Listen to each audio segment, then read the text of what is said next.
नमस्कार, मी करण आपलं सगळ्यांचं माझ्या चॅनलवर स्वागत आहे. मैदाना उद्धव ठाकरेंची शिवसेना दुसऱ्यांदा दुभागणार या बातम्या जवळपास 12 जूनला सुरू होऊन याच दरम्यान त्यासाठी लागणारी प्रक्रिया सुद्धा एकनाथ शिंदेंनी दिल्लीत सुरू केली होती, ज्याला मीडियाने ऑपरेशन टायगर असं नाव दिलं होतं.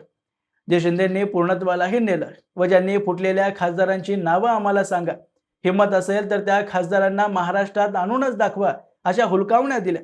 त्या संजय राऊतांसाठी व त्यांचे पक्षप्रमुख उद्धव ठाकरेंसाठी संपूर्ण महाराष्ट्रासमोर पत्रकार परिषद घेऊन अगदी मान सन्मानाने 6च्या 6 खासदारांना शिवसेनेत पक्षप्रवेश दिला गेला व त्या घटनेलाही तब्बल 1 ते 1.5 आठवड्याचा काळ आता उरकून गेलेला. तरीही दोन सेनांमधला शाब्दिक वाद अजून थांबलेला नाही, उलट तो वरच्या स्तराला जाऊन पोहोचला. आतापर्यंत सार्वजनिकरित्या ऑन कॅमेरा शिव्या देण्याची प्रथा केवळ संजय राऊतांनीच चालवलेली होती, पण आता त्यात संजय दिना पाटलांनी सुद्धा अत्यंत जोरदार एंट्री घेतलेली. ते म्हणतात ना की चिखलात दगड फेकल्यावर चिखल तुमच्यावर उडणारच, आणि तेच संजय दिना पाटील यांच्यासोबतही होताना दिसतंय. पण यात एक गोष्ट मात्र पुन्हा एकदा सिद्ध झालीये की संजय राऊत हे केवळ तोंडाच्या वाफा दौडवू शकतात. प्रत्यक्षात कृती करण्याची हिंमत किंवा कुवत ही त्यांच्यामध्ये अजिबात नाही. कारण संजय पाटलांना 2 दिवसाआधी बंदुकीची धमकी काय देतोस, आम्ही खरे गुंड आहोत सांगणारे संजय राऊत शेपूट घालून मागे फिरलेत व त्यांच्या नादात मागच्या बऱ्याच वर्षांपासून वृत्तवाहिन्यांची कार्यशैली पाहता जो सत्कार त्यांचा प्रलंबित होता तो अखेर संजय पाटलांनी शिव्यांद्वारे आज केलेला आहे. 25 जूनच्या दिवशी एकनाथ शिंदेंच्या उपस्थितीत 6 खासदारांनी शिवसेनेत पक्षप्रवेश केला.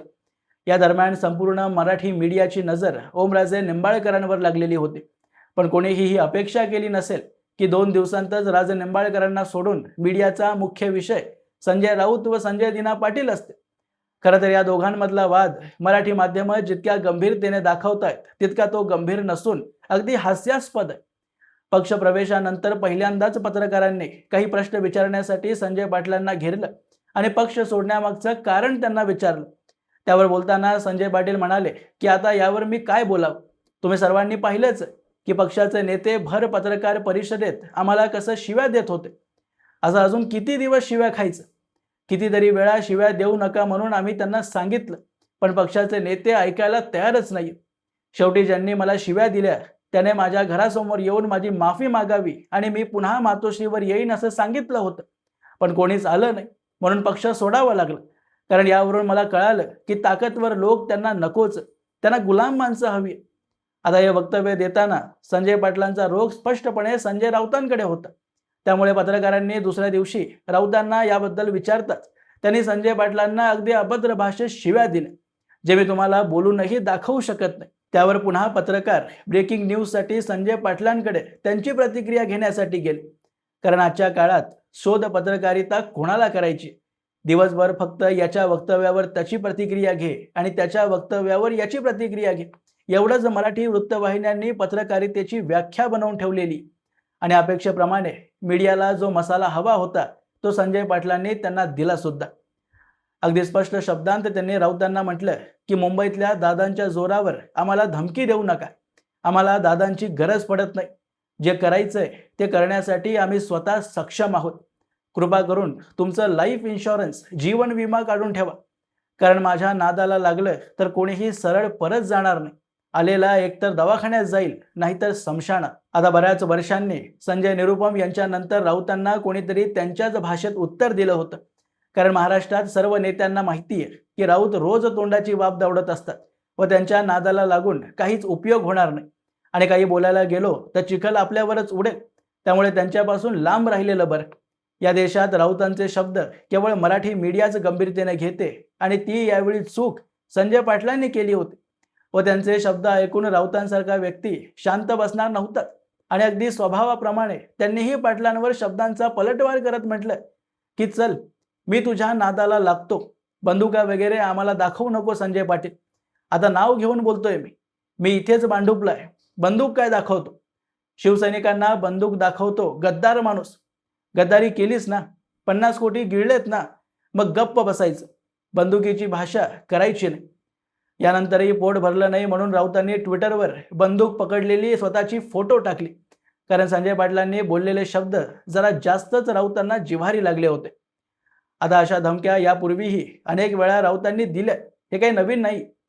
उद्धव ठाकरे मुख्यमंत्री झाले तेव्हा देवेंद्र फडणवीस यांचं महाराष्ट्रातलं राजकारण संपलं. आता भाजपने पुढची 25 वर्ष सत्तेत येण्याचं स्वप्नही पाहू नये अशी भविष्यवाणी भविष्यवक्ते संजय राऊत यांनी केली होती. पण त्यानंतर उद्धव ठाकरेंना 2.5 वर्षातच मुख्यमंत्री पदाचा राजीनामा द्यावा लागला होता व पक्षाचे 2 तुकडेही झाले. अगदी त्यानंतर सुद्धा संजय राऊत शिंदे व त्यांच्यासोबत गेलेल्या सर्व आमदारांना धमकी देत राहिले की एकाही गद्दाराला मुंबईत पाय ठेवू देणार नाही. पण नेहमीप्रमाणे त्याही धमक्या वायफळ निघाल्या आणि आमदार महाराष्ट्रात आले. महायुतीचं सरकार स्थापन झालं. एकनाथ शिंदे हे मुख्यमंत्री झाले व त्यांच्यासोबत गेलेल्या आमदारांपैकी काही लोक मंत्री, आणि हे सर्व जे आज बंदूक दाखवतायत त्या संजय राऊतांच्या डोळ्यात देखतच झालं. आणि ते केवळ रोज सकाळी पत्रकार परिषद घेऊन शिंदेच्या नावाने बोटा मोडत राहिले. पण त्यावेळी एकनाथ शिंदे, त्यांच्या सोबत असलेले आमदार किंवा भाजपमधल्या नेत्या व प्रवक्त्याने एकाही शब्दाची किंमत राऊतांना न देता त्यांना पूर्णपणे दुर्लक्षित केलं होतं. आणि तेच संजय पाटलांनीही करणं अपेक्षित होतं.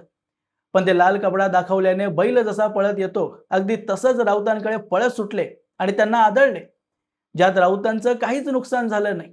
जे झालं ते संजय पाटलांचं.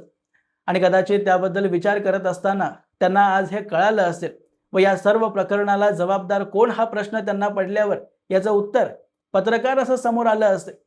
ज्यामुळे आज राऊतांच्या वक्तव्यावर त्यांची प्रतिक्रिया घेण्यासाठी पत्रकार जेव्हा त्यांच्या घरासमोर पोहोचले तेव्हा राऊतांवर न बोलता पत्रकारांवर असलेला राग त्यांनी प्रकट केला व त्या दरम्यान त्यांच्या तोंडातून काही शिव्या सुद्धा निघाल्या. ज्यात ते म्हणतात की कॅमेरा बंद करा, मी खासदार आहे हे विसरून जाईल, इज्जत करतोय तर इज्जत राखा, उगाच माझ्या डोक्यात जाऊ नका, मी तुम्हाला घराखाली थांबवतोय, जेवायला देतोय आणि तुम्ही असे वागताय. आता जर पुन्हा तुम्ही मला विचारायला आलात तर मार खाणार. लिहून घ्या, रेकॉर्ड करा आणि सांगा कमिशनरला, काय कंप्लेंट करायची ती करा. राऊत काहीही बोलतील त्याबद्दल मला विचारायला येऊ नका. पुढे ते अजून म्हणतात की एक पत्रकार तर कॅमेरा घेऊन माझ्या घरात घुसला होता. आता माझी बायको, सून व इतर लोक आतमध्ये असतात, त्याबद्दल तरी थोडा विचार करा. आज सकाळपासून हे वक्तव्य शिव्यांसकट सोशल मीडिया व वृत्तवाहिन्यांवर दाखवलं जातं आणि यावरून संजय पाटलांना सत्तेत जाताच मगरुरी आली आहे असं शीर्षक देऊन बातम्या लिहिल्या जातात. आता मी त्यांची पाठराखण करण्याचा प्रयत्न करत नाही. त्यांनी जे अपशब्द वक्तव्यात वापरले ते चुकीचेच होते आणि त्याबद्दल त्यांच्यावर भरसक टीका झाली पाहिजेच.